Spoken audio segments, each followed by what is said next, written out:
আসসালামু আলাইকুম। আজকে আমরা একটা অঙ্ক নিয়েছি, দেখি কিভাবে সলভ করা যায়। পিতা ও পুত্রের বয়সের সমষ্টি ৭০ বছর। ৭ বছর আগে তাদের বয়সের অনুপাত ছিল ৬:১। ৫ বছর পর তাদের বয়সের অনুপাত কত হবে? আমরা বয়সের অঙ্ক আসলে প্রথমে আগে, তারপরে বর্তমান, তারপরে পরের, এইভাবে যাব। বলছে ৭ বছর আগে, তাহলে আমি ধরি ধরি ৭ বছর আগে বয়সের অনুপাত ছিল 6x আর x। তাহলে বর্তমানে তাদের বয়স কত? বর্তমানে হবে 6x+7 আর x+7। যেহেতু বলেছে 7 বছর আগে, তাহলে 7 যোগ হবে।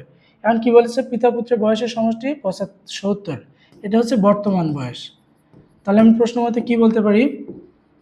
প্রশ্ন মতে আমি বলতে পারি 6x+7 প্লাস x+7 সমান 70, বা 7x+14 সমান 70, বা 7x = 70 মাইনাস 14 সমান কত? 56, বা x কত? 56/7 সমান 8। x এর মান আমরা 8 পেয়ে গেলাম। এখন x এর মানটা বসা দিই। এখানে যদি বসাই 648 যোগ 7 সমান কত? 55, আর এখানে 8+7 সমান কত? 15। এ হচ্ছে বর্তমান বয়স। হ্যাঁ, পিতার বর্তমান বয়স 55 আর পুত্রের বর্তমান বয়স 15। এখন কি বলেছে আমাদের? 5 বছর পরে তাদের বয়সের অনুপাত কত হবে?